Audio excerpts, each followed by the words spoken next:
자리에 앉으셔서 하나님의 말씀을 보겠습니다. 마가복음 10장 46절 말씀부터 52절까지의 말씀입니다. 마가복음 10장 46절에서부터 52절까지의 말씀 함께 봉독하겠습니다. 그들이 여리고에 이르렀더니 예수께서 제자들과 허다한 무리와 함께 여리고에서 나가실 때에 디메오의 아들인 맹인거지 바디메오가 길가에 앉았다가 나사렛 예수시란 말을 듣고 소리질러 이르되 다윗의 자손 예수여 나를 불쌍히 여기소서 하거늘 많은 사람이 꾸짖어 잠잠하라 하되 그가 더욱 크게 소리질러 이르되 다윗의 자손이여 나를 불쌍히 여기소서 하는지라. 예수께서 머물러 서서 그를 부르라 하시니 그들이 그 맹인을 부르며 이르되 안심하고 일어나라 그가 너를 부르신다 하매 맹인이 겉옷을 내버리고 뛰어 일어나 예수께 나아오거늘 예수께서 말씀하여 이르시되 내게 무엇을 하여 주기를 원하느냐. 맹인이 이르되 선생님이여 보기를 원하나이다. 예수께서 이르시되 가라 내 믿음이 너를 구원하였느니라 하시니 그가 곧 보게 되어 예수를 길에서 따르니라. 아멘. 이제 하엘의 찬양 읽겠습니다.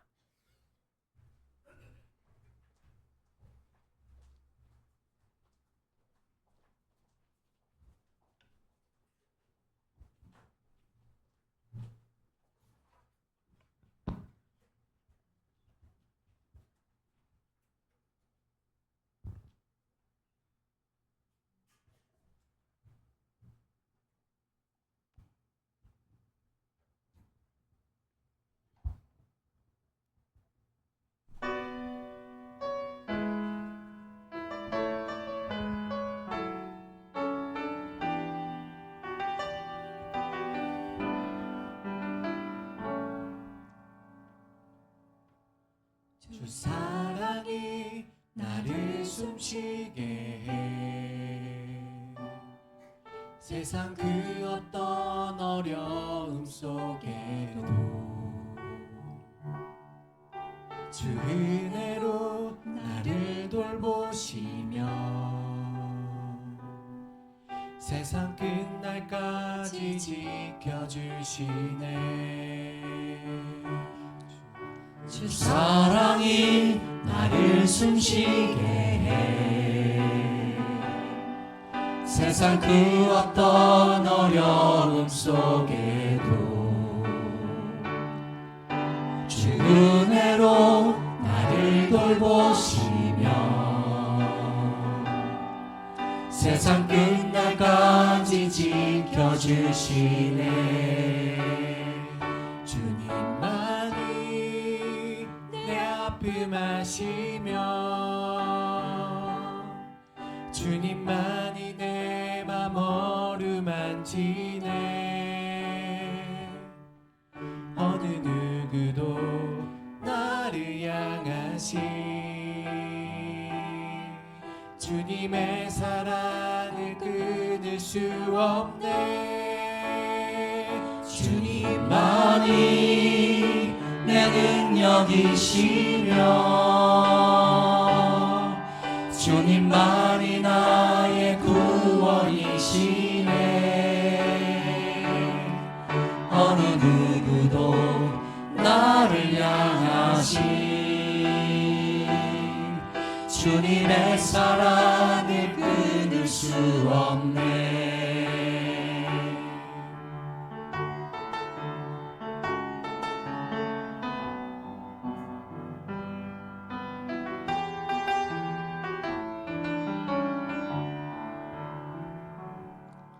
주 사랑이 나를 이끄시네. 내가 갈 수 없는 그곳으로 주의 사랑 나를 붙드시며 세상 끝날까지 인도하시네. 주 사랑이 나를 이끄시네. 내가 갈 수 없는 그곳으로 주의 사랑 나를 붙드시며 세상 끝날까지 인도하시네. 주님만이 내 아픔 아시며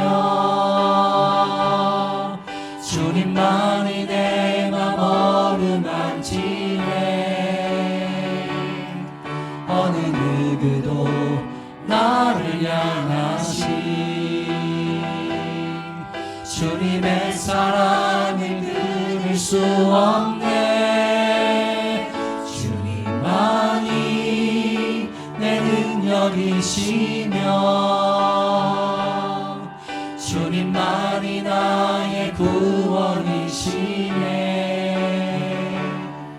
어느 누구도 나를 향하시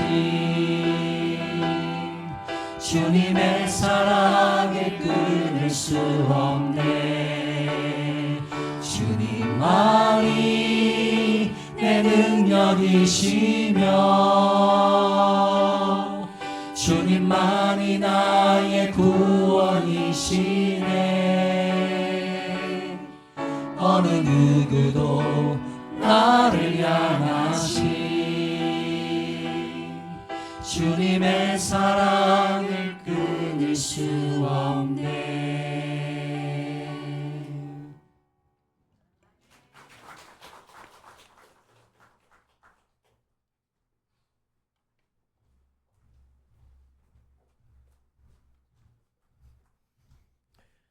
어느 누구도 그리스도의 사랑을 끊을 수 없습니다. 우리는 하나님의 사랑받는 자녀들이 맞습니다.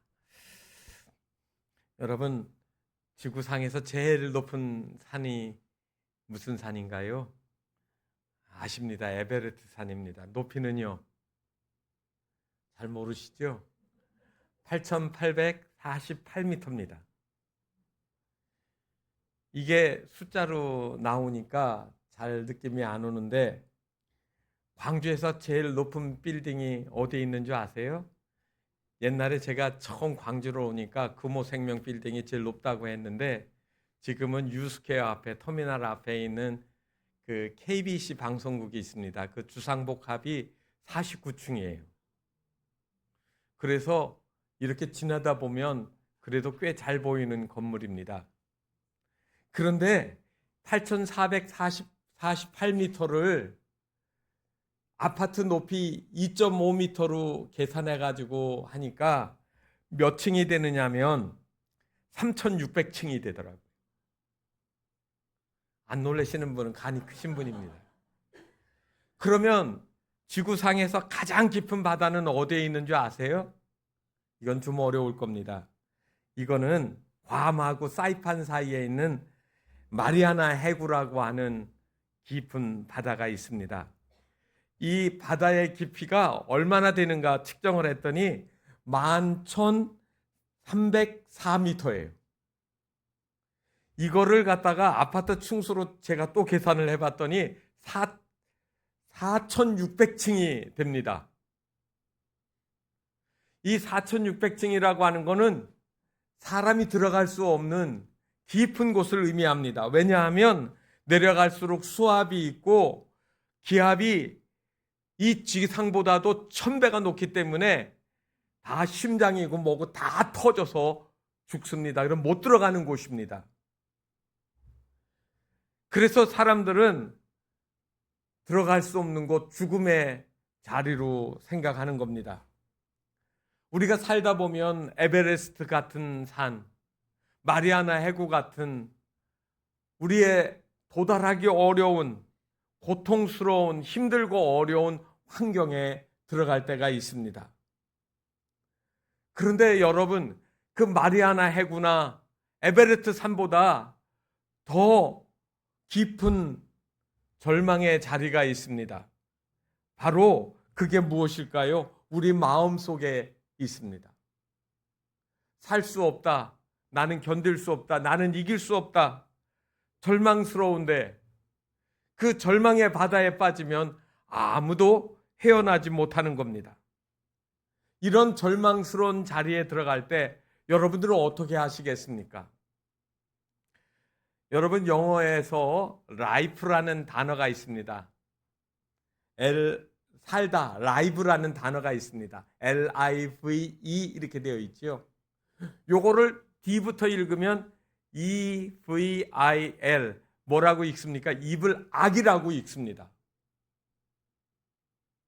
여러분, 살아가는 사람은 기쁨과 평안으로 삶이 의지가 생기고 용기가 생겨요.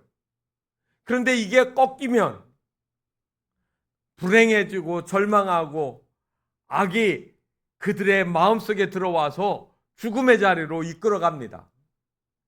그거는 누가 할까요? 사탄이 하는 일입니다. 오늘 우리의 삶에 여러 가지 어려운 일, 위기에 봉착한 하는 그런 순간들이 닥칠 때 우리가 어떻게 해야 될까요? 오늘 절망의 바다, 살아갈 수 없는 절대적인 위기 속에 있던 한 사람의 이야기를 우리가 성경에서 읽었습니다. 그는 여리고성에 살고 있던 바디메오라고 하는 맹인이고 거지였습니다. 이 바디메오에게는 세 가지가 없었습니다. 뭐가 없었느냐면 앞을 볼 수 있는 시력이 없었습니다.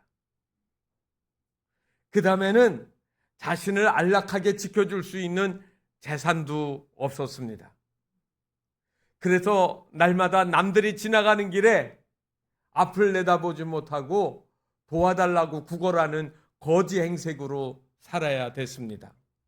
그래서 그에게는 한마디로 내일이 없고 미래가 없는 희망 없는 인생을 살아가는 겁니다.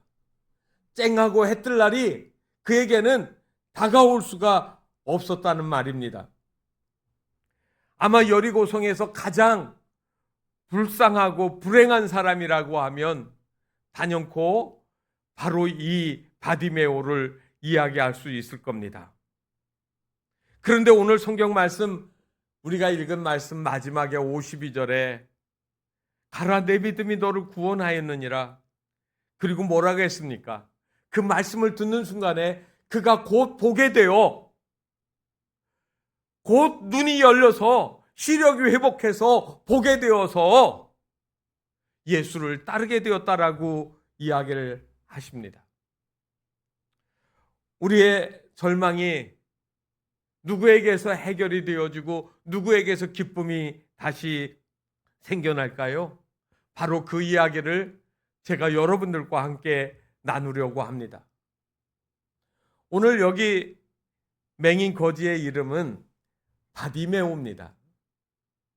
바디메오라는 말에서 여러분 히브리어에 그 앞에 바자가 붙으면 이거는 누구의 아들이라는 말을 할 때 바가 들어갑니다. 바울이 에베소 가서 전도할 때도 바 예수라는 사람이 나왔어요. 그런데 이 바에서는 예수의 아들이라는 말이라고 해서 그 당시에 사람들이 예수라는 이름을 여러 명이 썼고 그 사람의 아들이 바로 바 예수라는 이름을 가졌다는 말이죠. 어쨌든 이 사람은 태어나서 아버지의 이름을 물려받았습니다. 어쩌면 앞을 보지 못하는 이 디메오의 아들, 이 눈먼 아들이 태어났을 때 아버지는 이름도 줘줄 수 없는 그러한 낙심을 했는지도 모르겠습니다. 그래서 그냥 이름이 바디메오예요. 디메오의 아들. 그래서 그는 사람들에게 그냥 디메오의 아들이 저기 앉아있구나라고 여김을 받았을 겁니다. 그가 앉아있던 자리는 어딜까요? 성경에 보니까 오늘 여리고라고 나와 있습니다. 예수님이 여리고에 오셨다가 지금 예루살렘으로 가는 길이었던 것이죠. 여리고는 지금도 가보면 종려나무가 아주 많이 우거진 그러한 동네입니다. 가끔 거기에 가보면 여러 가지 열대 과일들이 늘어져 있고 그리고 사람들이 거기에 휴식도 옵니다.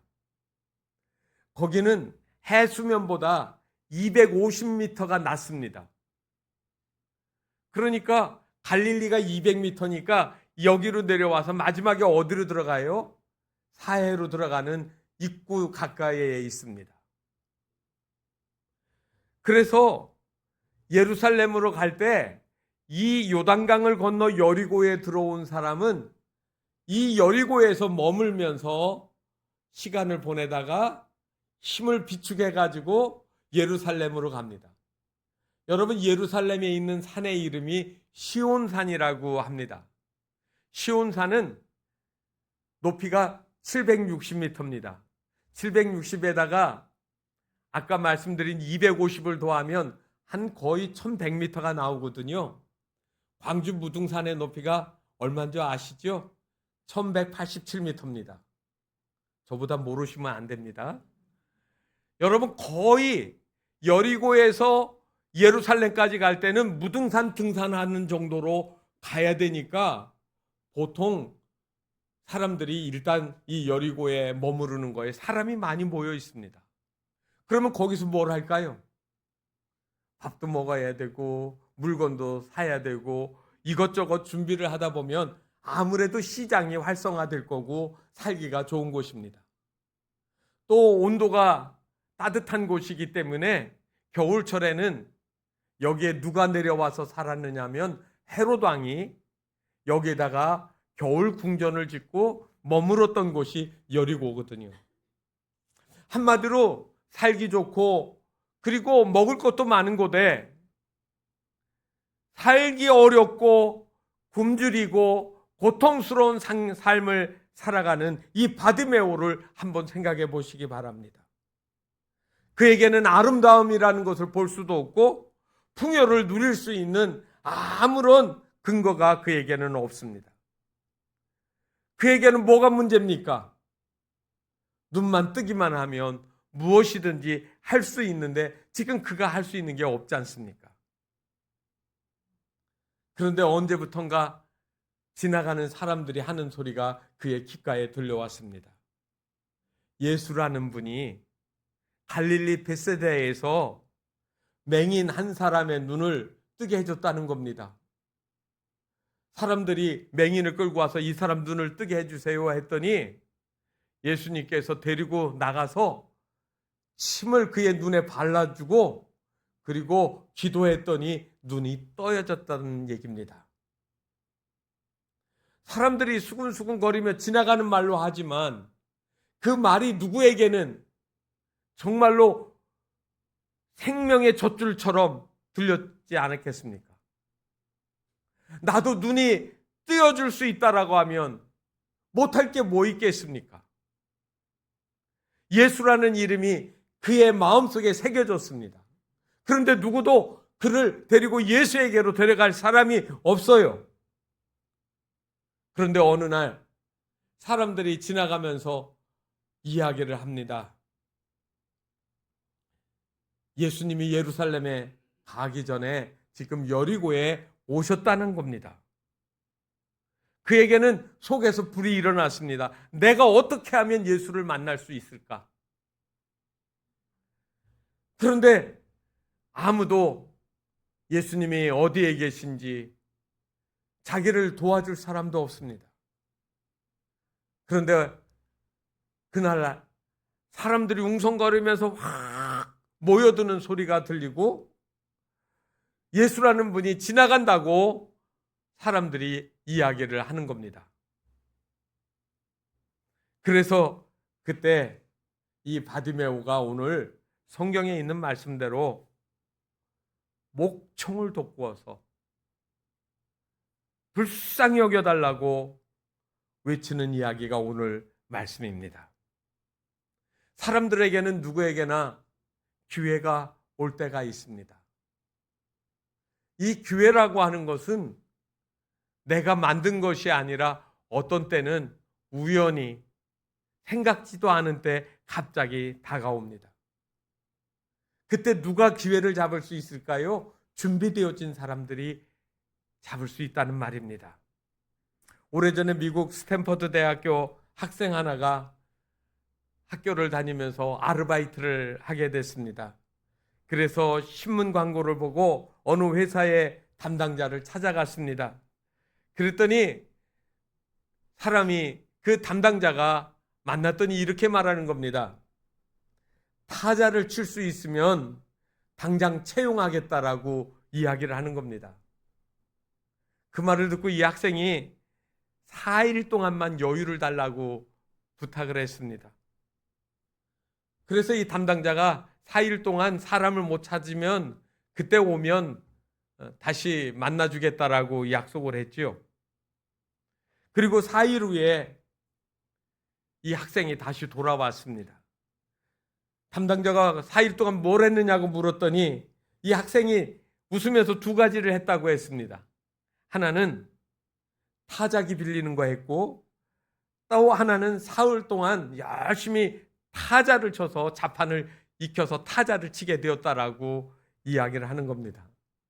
담당자는 어이가 없었지만 그의 열정에 감탄해서 그 학생을 아르바이트로 채용을 했습니다. 그 학생이 후일 성장해서 미국의 대통령이 됐습니다. 이름은 허버트 후보. 여러분, 미국의 캘리포니아에 가보면 후보댐이라고 하는 큰 댐이 있는데 바로 그의 이름으로 지어졌다고 합니다. 이 후보는 자기에게 주어진 기회가 있다고 하면 놓치지 않는 열정을 가진 사람이었습니다. 자기에게 주어지는 기회가 오면 그거를 놓치지 않을 준비를 하고 있었던 거지요. 우리가 많은 사람들에게 당신에게 구세주이신 예수를 믿도록 소개하겠습니다라고 말하면 예수를 필요 없다라고 이야기를 하는 사람도 있습니다.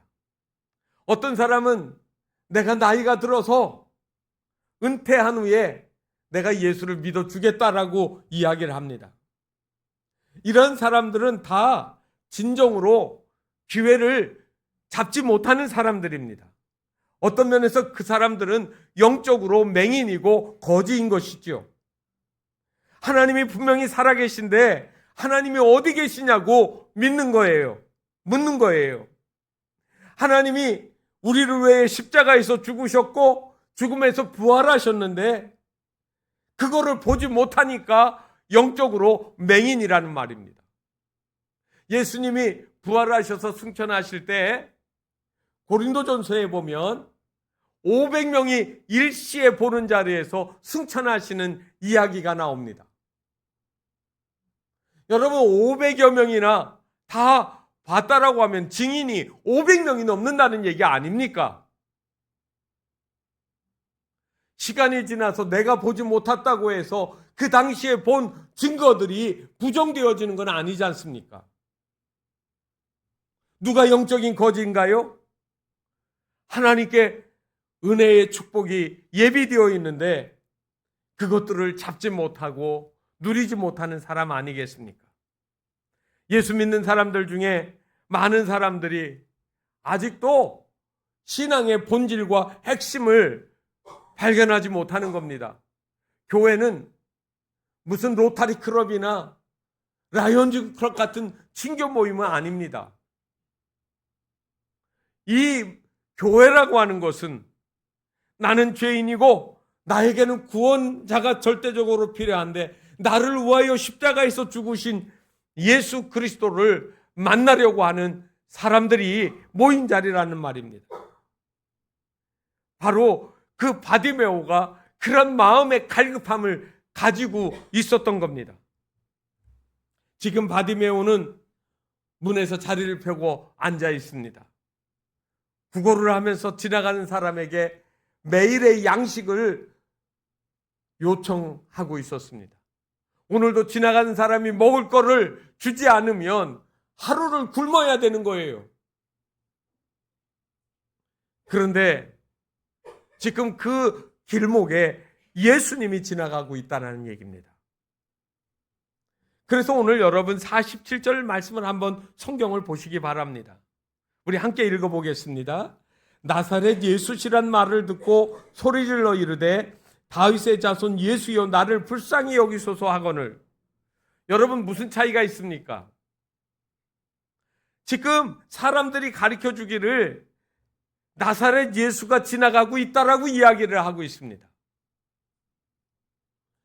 그런데 이 소경 바디메오는 뭐라고 말하고 있지요?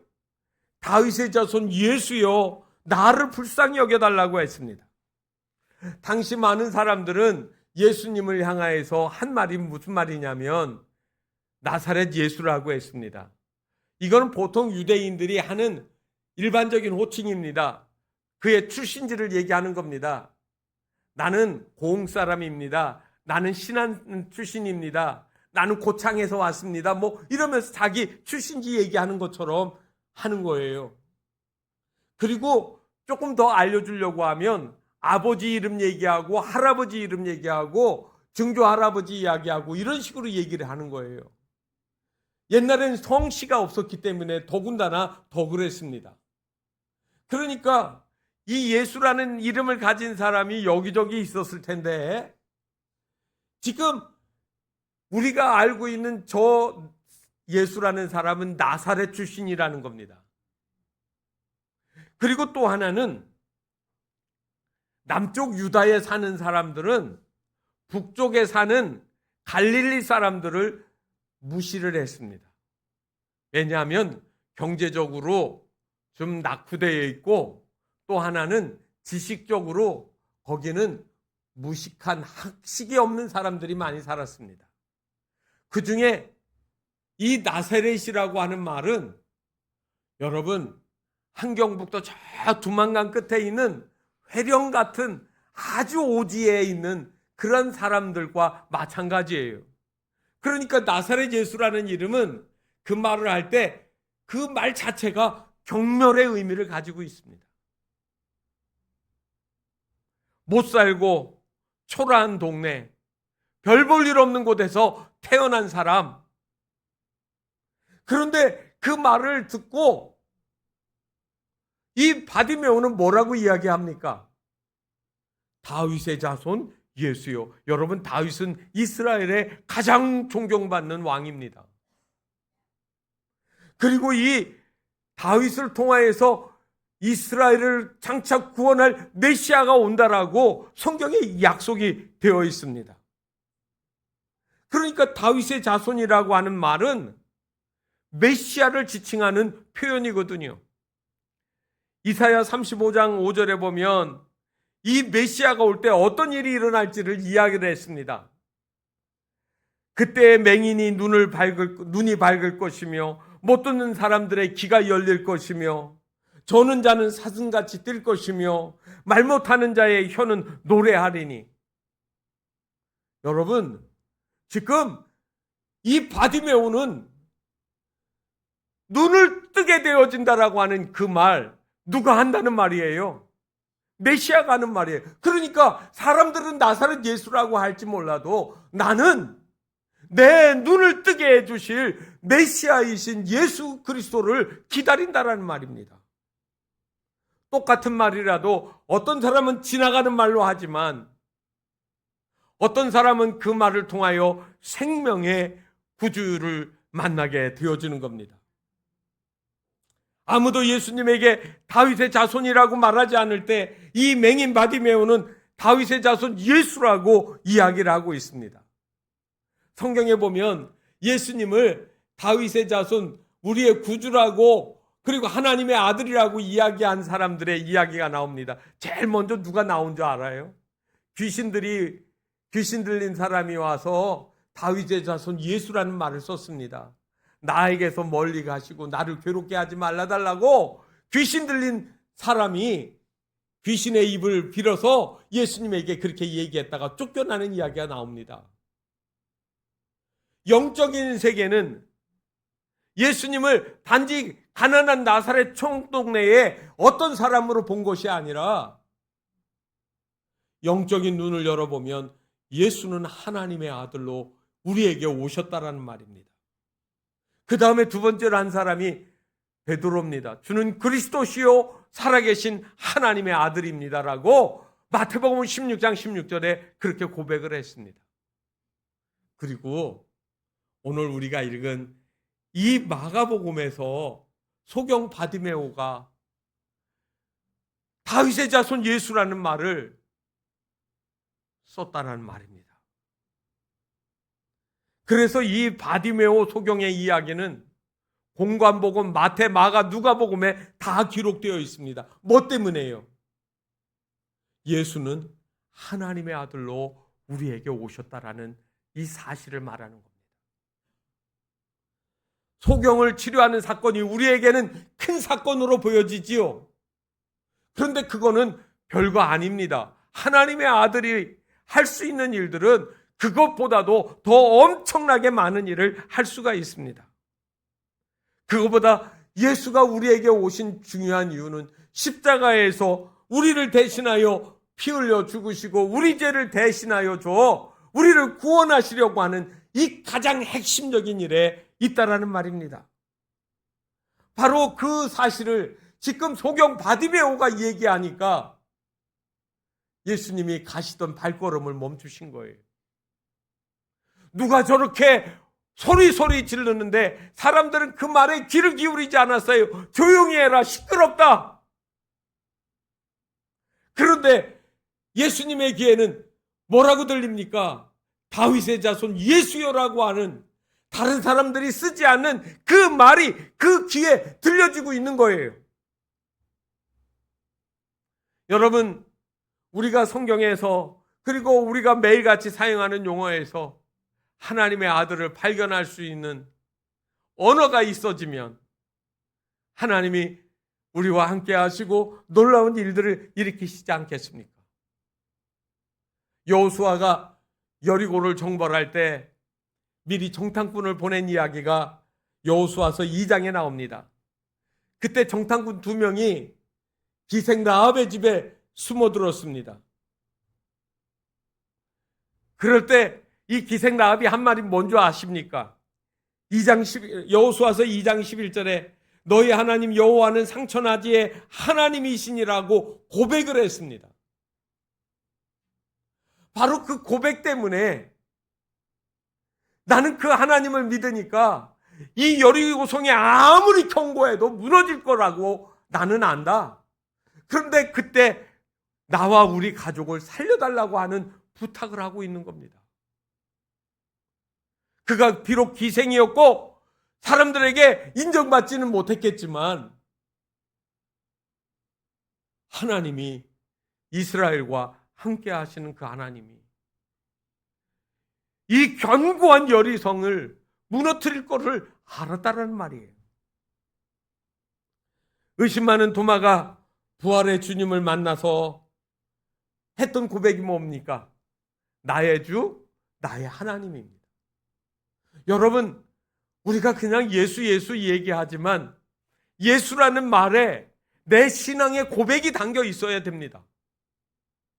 하나님의 아들이십니다. 나를 구원하실 주님이신 것을 믿습니다. 내 생명이 예수를 통하여 살아날 줄 믿습니다라고 고백하는 거예요. 가룟 유다가 왜 실패한 줄 아십니까?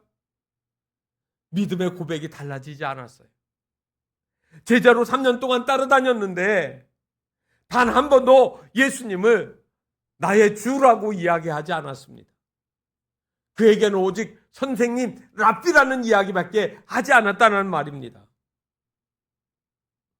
여러분들에게는 어떤 믿음의 고백이 있습니까? 내 인생에 어떤 어려움, 어떤 고난, 어떤 환난이 닥쳐도 내 인생의 마지막에는 나를 붙잡아 주시고 나를 살려주시는 주님이 계신다라. 그 주님이 나를 함께 하시고 나의 생명의 구주시라고 하는 이 고백을 하시겠습니까? 제가 전에 그런 말씀을 드렸습니다. 사람은요, 나이가 들면 노화가 되고 병이 걸립니다. 오래 살아도 대략 100살 안팎으로 요즘에 다 세상이 떠나십니다. 참 오래 사시는 것 같아요.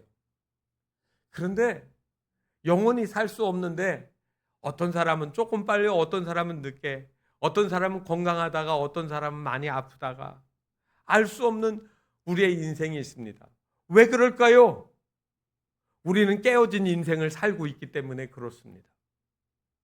하나님이 창조하신 완전한 에덴 동산에서 우리가 살아간다고 하면 그런 일이 없었을 거예요.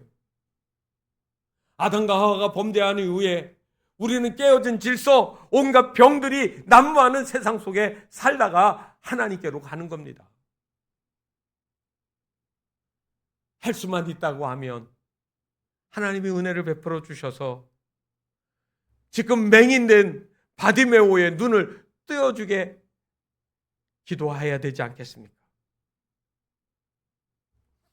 많은 사람들이 바디메오를 꾸짖었다고 했습니다.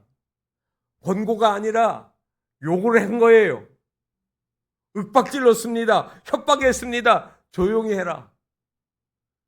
너 가진 것이 어떻게 소리를 질러서 예수님이 가는 그 길을 막으려고 하느냐고 그가 협박을 당했을 겁니다.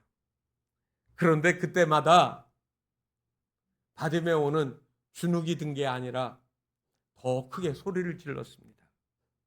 조용히 하라고 할 때 그는 오늘 여러분 성경을 보니까 더욱 크게 소리 질러 영어 성경에 보니까 이 말을 갖다가 yelling이라는 말을 썼더라고요. yelling하고 crying하고 어떻게 다르냐고 제가 찾아보니까 crying은 말 그대로 목청 높이 소리를 지르는 거예요.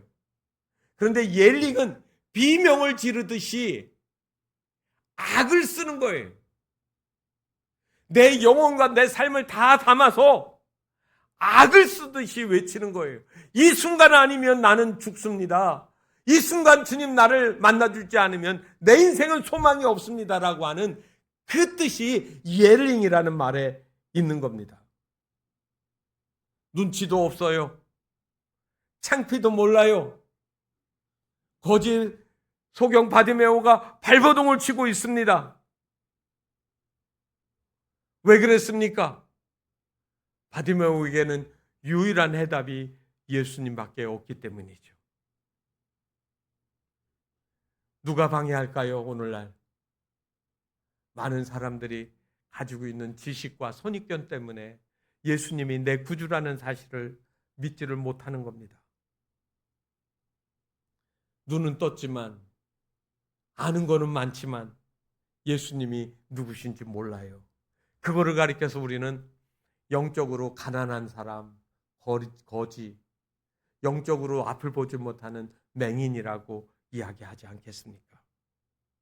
보통 사람들이 하는 말이 아닌 다윗의 자손 예수여라고 외치는 것에 예수님의 마음이 열리셨습니다. 그리고 그를 불러오라고 말했습니다. 예수님께서 부르신다라고 사람들이 그 맹인에게 알려주었습니다. 그가 어떻게 했습니까? 50절 말씀해 보니까 겉옷을 내버리고 뛰어 일어나. 여러분, 뛰어 일어난다라는 말은 헬라어 성경에서 보니까 한 단어로 되어 있습니다. 이 두 가지가 하나로 되어 있는데 아나페다오라는 말인데요. 아나페다오라는 말은 펄쩍 일어나다, 껑충 뛰다라는 말이에요. 제가 ESV라고 하는 영어 성경에 보니까 이거를 갖다가 He sprang up and came to Jesus 이렇게 되어 있습니다. sprang up이라는 말은 여러분 spring up이라는 말의 과거형입니다. 다시 말하면 sprang이라는 말은 용술처럼 튀어올랐다는 겁니다. 얼마나 좋겠어요. 예수님이 불러주시는 거예요. 저 바디메오를 불러오라고 예수님 말씀하시니까 그 말을 들은 이 바디메오가 천천히 이것저것 내 거 다 챙기고 누릴 거 다 누리다가 그렇게 하다가 시간 잊어버리는 게 아니고 둘러쓰고 있던 겉옷도 집어 던졌습니다. 거추장스러운 거, 내가 뛰어나가는데 어려운 것 다 버리고 용수철처럼 준비되어져 있는 모습으로 예수님께 달려나갔다는 말입니다. 여러분, 이 겉옷은 겉옷이 아니에요. 아시잖아요. 성경에 예수님 시대에 가난한 보통 사람들은 겉옷이 뭡니까? 잘 때는 그거 벗어서 덮고 자는 이불이었습니다. 이 가난한 거지에게는 겉옷이 재산이에요. 내 살아가는 동안에 내가 거지인 것을 드러내서 사람들에게 구걸해야 되는 직장 옷과 같은 거예요.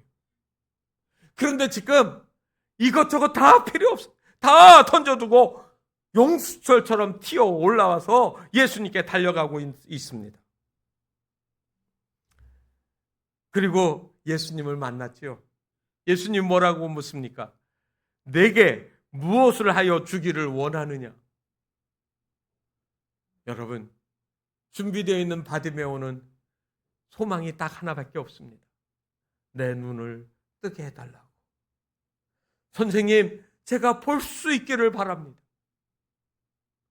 제가 볼 수만 있다고 하면 제가 무엇인들 누구에게 구걸하며 살겠습니까? 근데 예수님이 이렇게 대답해야 맞는 거 아닙니까? 내 눈이 떠서 보게 될지어다. 그런데 성경을 여러분 52절에 뭐라고 쓰였는지 보세요. 가라, 내 믿음이 너를 구원하였느니라. 내 믿음이 뭐였습니까? 아까 설명드렸습니다. 예수는 하나님의 아들이에요. 다윗의 자손 예수라고 한 그 고백이 너를 구원하였다. 육신의 눈을 뜨는 것뿐만 아니라 내 영혼이 살림을 받았다라고 하는 이야기를 하고 있는 겁니다. 사랑하는 성도 여러분, 저는 가끔 설교를 준비할 때 그런 생각이 듭니다. 어쩌면 이게 내 마지막 설교일 수도 있어. 제가 60이 넘으면서 그런 생각을 했거든요. 나는 지금부터는 덤으로 하나님이 주신 삶을 더 산다. 언제 가더라도 나는 부끄럽지 않고 흔들림이 없어야 된다라고 스스로 다짐을 합니다. 그래서 여러분들에게 정말 해주고 싶은 이야기가 있다고 하면 예수 그리스도가, 저의 구원자이신 예수 그리스도가 여러분 모두에게도 다윗의 자손 예수 하나님의 아들 나의 구세주라고 하는 분명하고 확실한 믿음을 가지실 수 있기를 바랍니다. 주님이 지금 바로 이 바디메오에게 너를 구원하였다 하는 그 순간에 영혼이 구원받았고 그의 육신의 눈도 열려지는 은혜를 받았습니다. 우리의 삶이 다하는 날까지 여러분, 우리의 간절한 소망이 주 예수 그리스도를 나의 주 나의 하나님으로, 내 구주로, 내 메시아로 믿고 따라가시면서 흔들림 없이 천국에서 주님 앞에 다 만나는 복된 성도들이 다 되실 수 있기를 주님의 이름으로 축원합니다. 366장 어두운 내 눈 밝히사 진리를 보게 하소서. 우리 찬양을 하겠습니다.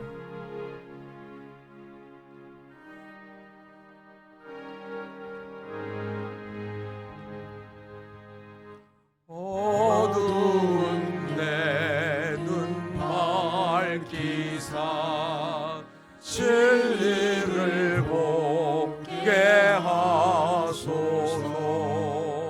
진리의 열쇠 내게 주사 참빛을 찾게 하소서. 기쁘신 뜻을 알고자 엎드려 기다리오니 내 눈을 뜨게 하소서.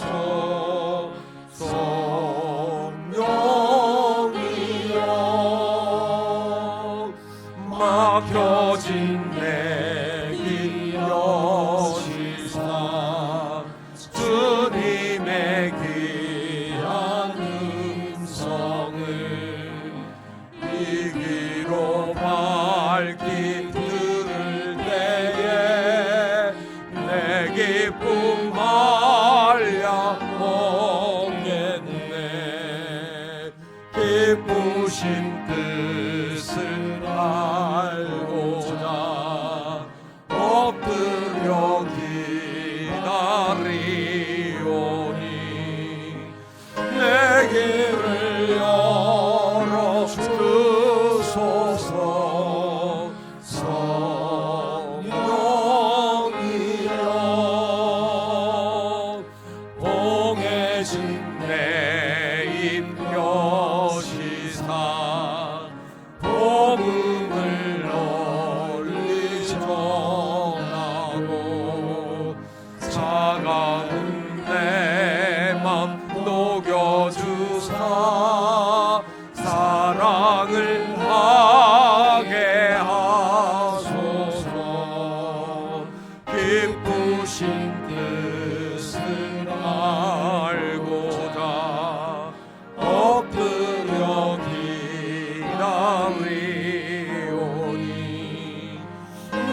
입을 열어 주소서.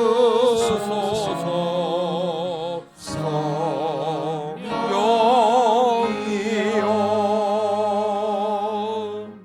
이 시간 우리 함께 기도하겠습니다. 소경의 눈을 뜬다라고 하는 것은 현대의학으로도 불가능한 일이었습니다. 그런데 바디메오가 예수님을 만남으로 불치의 소경이 앞을 보게 되어지는 그러한 은혜를 입었습니다. 그러나 그 앞을 보게 되어지는 그것이 중요한 것이 아니라 그가 예수 그리스도를 구주로 믿어 하나님의 자녀가 되었다는 거지요. 주님, 내 마음의 눈을 열어서 내 답답한 심령의 눈을 열어 주를 보기 원하나이다. 내 인생의 문제, 내 갈급한 인생의 아픔들을 주님 이 시간 어루만져 주시옵소서. 주님 앞에 우리가 주는 그리스도시요 살아계신 하나님의 아들입니다라고 고백할 때 주님 여러분 마음속에 들어가실 겁니다. 이 시간 우리의 입술을 열어서 주님, 주는 나의 그리스도시고 나의 주이시며 나의 하나님이십니다라고 고백하시며 간절히 기도하시기 바랍니다. 그래야 할 때 하나님이 저와 여러분 인생에 맡겼던 이 수렁과 같은 절망 속에서 우리를 일으켜 주시고 우리에게 내일이 있게 하시고 소망이 있도록 은혜를 베풀어 주실 줄 믿습니다. 특별히 연약한 교우들을 위해 기도해 주시기를 바랍니다. 절망이 소망으로 바뀌고 기쁨으로 바뀌고 환희로 바뀌는 은혜가 있도록 우리 함께 기도하겠습니다. 살아계신 하나님 아버지, 오늘 우리에게 입술을 열어 주를 그리스도시요 살아계신 하나님의 아들임을 고백하는 입술을 열어 주시옵소서.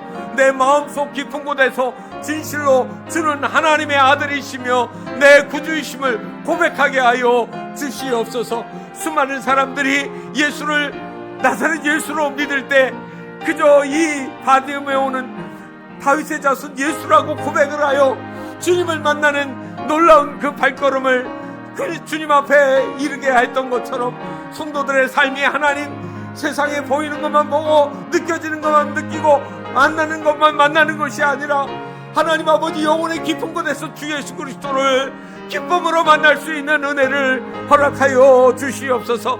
그리하여 우리의 삶이 마지막 주님 앞에 서는 그날까지 흔들림 없이 주와 동행하며 살다가 영원한 천국 하나님의 나라의 기쁨을 다 누릴 수 있도록 주께서 은혜를 베풀어 주시옵소서. 특별히 암으로 인하여 고통받는 이들 하나님 아버지 상처들을 주께서 치유하여 주시옵소서. 더러운 질병아 예수의 이름으로 명한다. 떠나갈지어다. 주의 광선으로 깨끗게 하여 주시옵소서. 주의 능력이 이 시간 저희들의 심령을 찾아와 가셔서 아픔의 절망의 상처들을 어루만져 주시고 깨끗게 하여 주시는 구원의 은총을 허락하여 주시옵소서. 우리를 모든 죄악과 상처에서 깨끗하게 회복시켜 주시는 우리 주 예수 그리스도의 이름으로 간절히 기도하옵나이다. 아멘.